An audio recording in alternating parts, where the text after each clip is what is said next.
Ora, seja muito bem-vindo mais uma vez a esta tarde de terça-feira. São 3 da tarde, significa que falamos de saúde e bem-estar mais uma vez aqui no Porto Canal. Já sabe que deve marcar o número de telefone 22508-3297 para juntar-se a nós, partilhar aqui connosco a sua opinião, juntar-se à nossa conversa, ou também tem a oportunidade de esclarecer todas as suas questões relacionadas então com duas especialidades hoje, no programa de hoje. Precisamente cirurgia geral, daqui a pouco, no que diz respeito então ao último bloco da edição de hoje. Para já arrancamos com ortopedia. Vamos falar das lesões da cartilagem. Mas vou recordar o número de telefone mais uma vez. 22508-3297. Ligue já, aproveita esta oportunidade. Pode também partilhar toda esta informação por escrito, através do endereço de e-mail consultório@portocanal.pt. Assim é que é. É nosso convidado o Dr. Hélder Nogueira, médico especialista em ortopedia, responsável pela unidade do joelho do Trofa Saúde Alfena, a quem agradeço a presença, Sr. Doutor. Boa tarde. Agradeço. Muito obrigada por estar aqui connosco hoje neste programa. Portanto, Sr. Doutor, vamos falar de uma das lesões mais complicadas que existem. Vou querer saber porque é que são assim tão complicadas e, se calhar, para compreendermos o tratamento e quando é que há, então, de facto, indicação para cirurgia, começávamos por explicar o que é a cartilagem e para que é que serve. Ora, a cartilagem é aquele tecido que reveste as nossas articulações. Existem vários tipos de cartilagem. Aqui falámos em particular da cartilagem hialina, que é um tecido altamente especializado que reveste as nossas articulações e que permite o movimento. É este tecido que, pela sua especialização, resiste aos múltiplos ciclos do movimento que vamos ter ao longo da vida sem sofrer ou com um potencial de degenerescência ou desgaste mínimo. Portanto, é este tecido que nos permite andar, mover as nossas articulações, sem queixas, sem sintomas.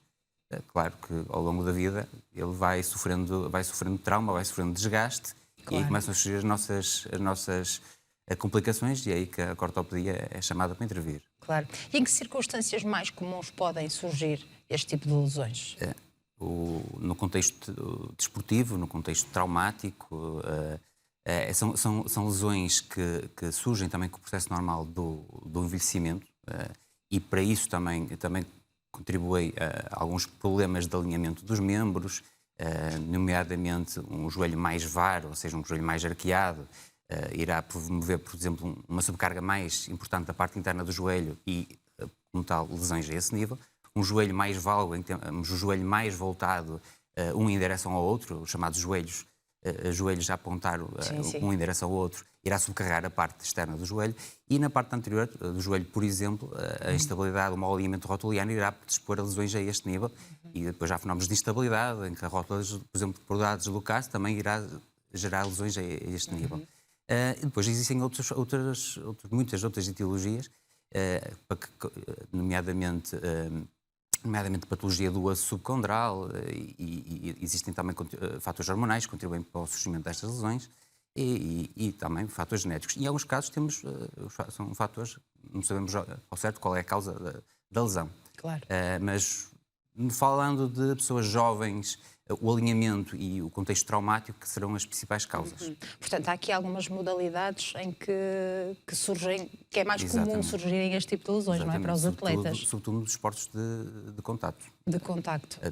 Pelo movimento também? Exatamente. Por se tratar de um evento traumático?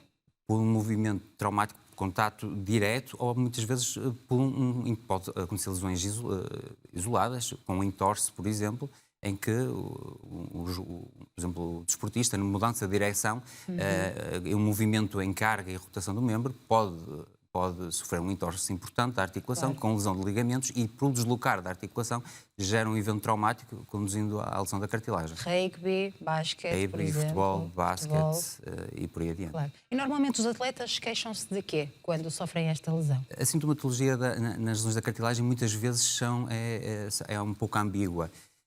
Quando a situação, muitas vezes os doentes queixam-se de uma dor difusa, na fase inicial podemos ter alguma crepitação, um ranger, uns estalidos.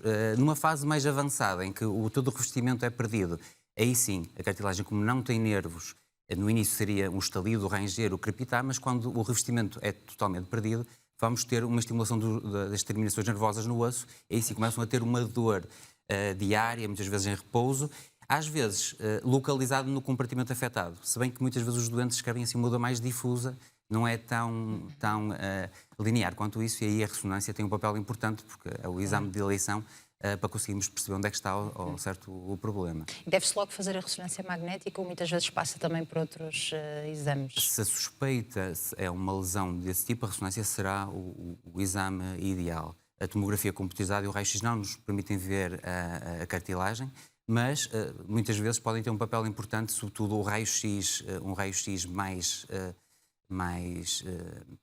abrangente, por exemplo, aqui estou a falar dos membros inferiores, para perceber o alinhamento do membro, porque muitas vezes esse alinhamento vai influenciar a nossa decisão relativamente ao tratamento também. E falamos aqui há pouco de atletas de alta competição, mas para quem pratica desporto no seu dia-a-dia para se manter saudável, isto também pode acontecer? Pelo seu desgaste e envelhecimento? Muitas vezes até pela prática errada do desporto. Por exemplo, dou um exemplo simples, será, por exemplo, um doente que tem problemas de alinhamento rotuliano ou displasia troclear, em que existe uma pressão aumentada na parte anterior do joelho. Se, por exemplo, for realizar exercícios com agachamentos profundos e com cargas excessivas, irá subcarregar a parte anterior do joelho e promoverá o aparecimento de lesões na cartilagem da rótula. É cada vez mais comum, até pelo tipo de desporto que as camadas mais jovens da população tendem a realizar, nomeadamente o crossfit e ginásio, com foco na performance, mas também no ganho de massa muscular muito rapidamente, por exemplo. E esse sintoma que se sente após a lesão, Sr. Doutor, é de tal forma incapacitante que a pessoa procura logo ajuda ou às vezes passam-se alguns dias e até semanas até de facto procurar ajuda médica? Na maioria das vezes, quando não existe um evento traumático, evidente, tende a ser uma coisa indolente.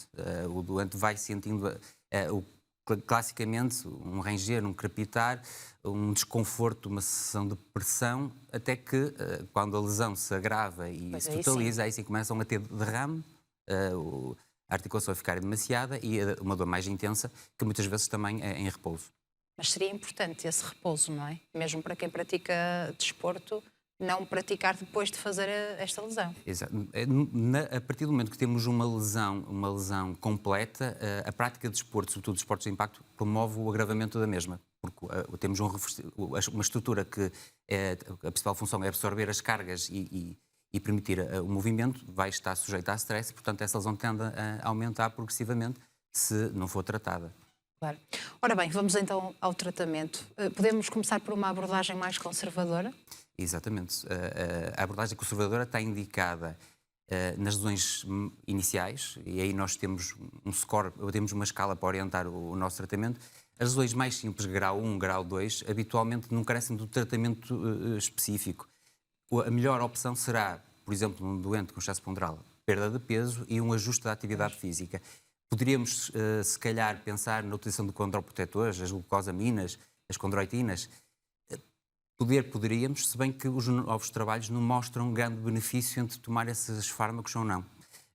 Portanto, em termos de benefício, controle ponderal e o ajuste da atividade física serão aqueles fatores que influenciam e que estão ao alcance de qualquer um de modificar para melhorar a situação. Em fases mais avançadas, lesões de grau 3, grau 4, sintomáticas, aí sim, essas normalmente não há... serão mais sintomáticas, não irão regenerar e, se sintomáticas, deverão ser tratadas, muitas vezes carecem de tratamento cirúrgico. Claro, mas na abordagem conservadora, o que é que isso inclui? Para além do repouso, claro, medicamentos, por exemplo, abordagem, medicação, infiltrações anti-inflamatórios. As infiltrações articulares poderão ser uma boa opção, sobretudo numa fase inicial da doença, em que temos um desgaste, por assim dizer, mais leve. Qual é o objetivo dessas infiltrações? Existem vários tipos. Poderá ser à base de ácido hialurónico, a chamada viscosupplementação, ou fatores de crescimento. Os fatores de crescimento têm moléculas que derivam do nosso sangue e que têm uma ação anti-inflamatória e, nesse sentido, pode ajudar um bocadinho no controle dos sintomas inflamatórios.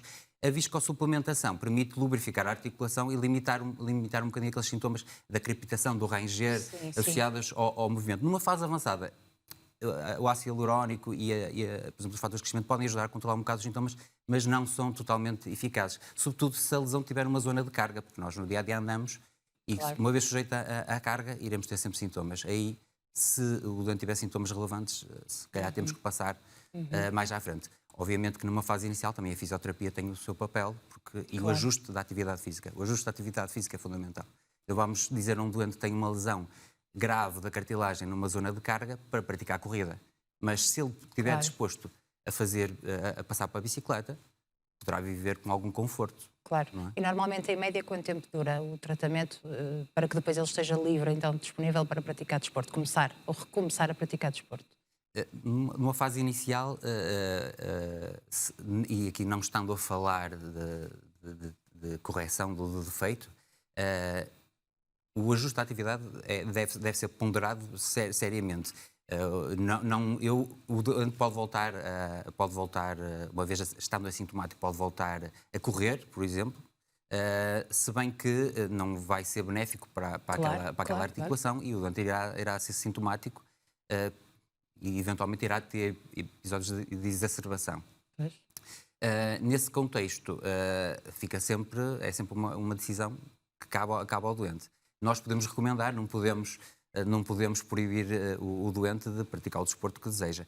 E, eventualmente, se a lesão agravar, aí podemos ajudar numa fase mais avançada e melhorar um bocadinho os sintomas. Claro, mas esse tratamento mais conservador vai durar semanas? Vai durar meses? Vai depender de tempo, muito dos sintomas. Varia caso para caso, depende do tipo de doente que nós temos já à frente.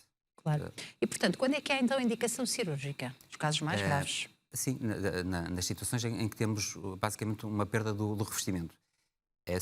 Nós podemos falar e podemos pensar em corrigir cirurgicamente uma lesão da cartilagem quando temos lesões localizadas. Uma ou duas, ou por vezes mais, mas não estamos a falar de uma perda difusa da cartilagem. Nessa situação estamos a falar de uma situação mais degenerativa, se calhar estamos a pensar, já estaríamos a falar num contexto mais de artrose, e aí isso seria tópico de outra conversa. Quando temos uma perda, quando temos lesões focais bem identificadas, que o resto do joelho bem preservado, ou quem fala do joelho fala de outras articulações, lesões grau 3, grau 4, aí devemos pensar no tratamento cirúrgico, sobretudo em pessoas jovens, porque a lesão irá continuar a agravar. E aí nós temos várias opções ao longo dos anos têm-se desenvolvido várias técnicas, um bocadinho também a reboque da progressão da ciência e também da engenharia celular e pela melhoria dos nossos conhecimentos. Classicamente nós temos a decisão relativamente ao tratamento depende muito da localização da lesão, do tamanho da lesão. Nós, em Portugal, temos uma limitação adicional porque não temos, enquanto, por exemplo, em países como os Estados Unidos da América, nós temos ao nosso dispor enxerto de osso e cartilagem de cadáver para transplante, para corrigir esses defeitos. Em Portugal nós temos, na maioria dos centros, alguma limitação. Tem a ver com a legislação. Claro. E isso seria uma opção, sobretudo em lesões de grandes dimensões. Uma outra opção seria também o implante de condrócitos autólogos, em que o doente, numa primeira abordagem, é realizada uma biópsia da articulação. Os condrócitos são cultivados em laboratório e depois transplantados numa segunda cirurgia para o defeito. Essa também não é uma realidade em Portugal, porque a logística inerente a esse procedimento também é bastante complexa. Basicamente, nós temos dois procedimentos que estão indicados em lesões mais pequenas. São as microfraturas, o transplante de enxerto osteocondral. Cada um desses procedimentos tem prós e contras. Claro. As microfraturas é uma técnica barata, acessível a qualquer ortopedista. Basicamente consiste na realização de perfurações no leito da lesão para estimular a formação de uma cicatriz, que não é uma cicatriz que tenha as propriedades da cartilagem que nós queremos. Portanto, cada vez tende a realizar-se menos. O transplante de osteocondral, ou seja, vamos a um segmento da articulação do doente e pegamos em osso e cartilagem e vamos tapar o defeito na zona onde ela é onde ela é mais necessária. Tem a desvantagem de também agredir o doente. Portanto, temos a disponibilidade de enxerto é algo limitada, porque não podemos pagar em todo o enxerto que nós precisamos para tapar o defeito. Portanto, para lesões maiores, também não é uma opção. Aí deveríamos ter as outras duas opções à nossa disponibilidade. Nesse sentido, nos últimos anos, tem-se procurado algumas soluções para resolver isto.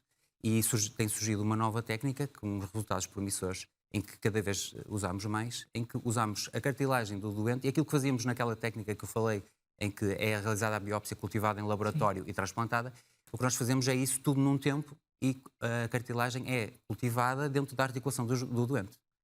É colhida, potenciada por fatores de crescimento do doente e implantada no leito da lesão e com resultados atualmente a médio prazo bastante promissores. Portanto, existem várias opções, o menu é vasto, tem que ser adaptado ao tipo de doente que temos à frente, à localização da lesão, ao tipo de articulação e também à dimensão do defeito. E também ao tipo de atleta, não é? E também ao tipo de atleta. Atleta de alta competição. Por exemplo, esta técnica que foi em último lugar implica um tempo de paragem de cerca de 6 meses.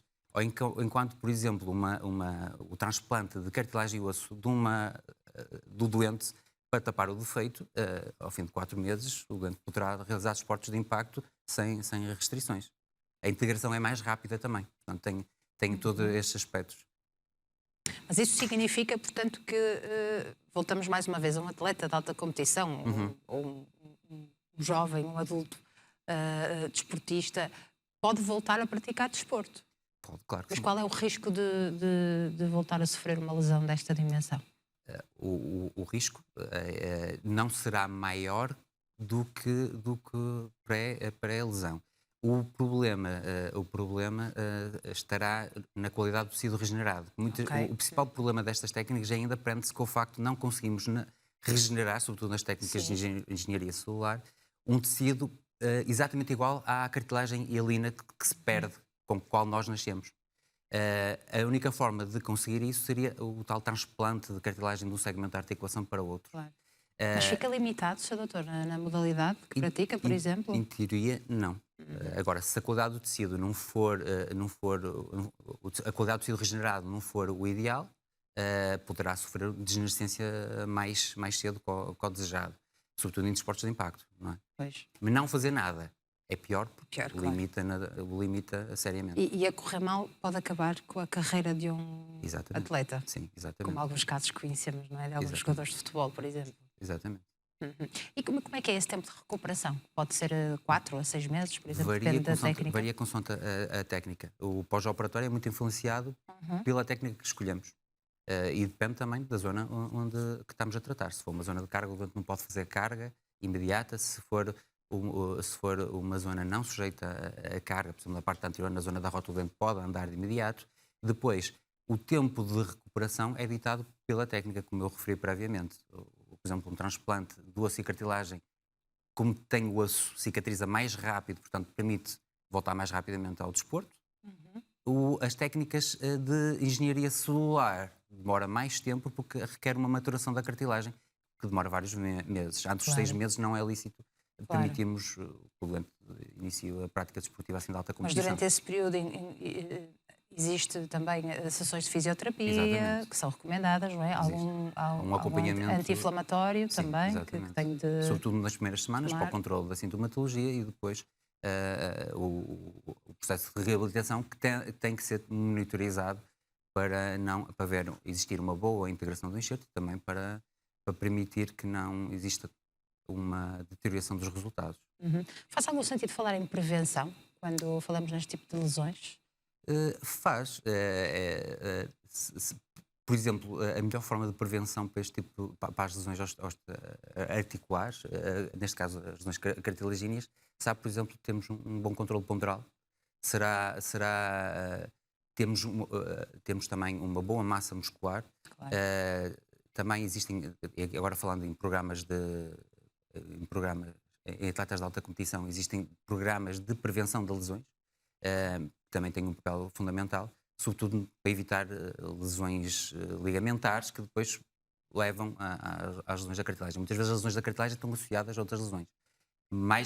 É mais comum a associação a outras lesões, nomeadamente lesões do menisco e lesões ligamentares, do que elas surgirem de forma isolada.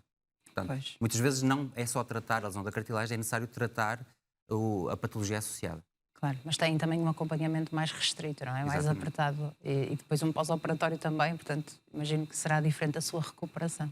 Tudo isso vai influenciar o pós-operatório e a reabilitação. Claro, muito bem. Sr. Doutor, muito obrigada por esta explicação. Obrigado. Vamos agora ao encontro dos nossos telespectadores, das dúvidas dos nossos telespectadores. Muito obrigada mais uma vez. Portanto, já sabe que pode participar através do número de telefone 22508-3297, por telefone, ou também por escrito, através do endereço de e-mail consultório@portocanal.pt. Juntar-se a esta nossa conversa, partilhar connosco a sua opinião, ou aqui ainda esclarecer alguma questão relacionada com lesões da cartilagem, ou também alargar as suas dúvidas à especialidade que está e vai continuar em cima da mesa, ortopedia. Mais uma vez, o número de telefone é o 22-508-3297. Já alguém está do outro lado da linha para receber a sua chamada, a sua inscrição, ou também o endereço de e-mail consultório@portocanal.pt. Seguimos em frente, vamos fazer um curtíssimo intervalo, atualizamos a informação com Pedro Carvalho da Silva e estamos de regresso consigo com a sua participação daqui a alguns minutos. Até já.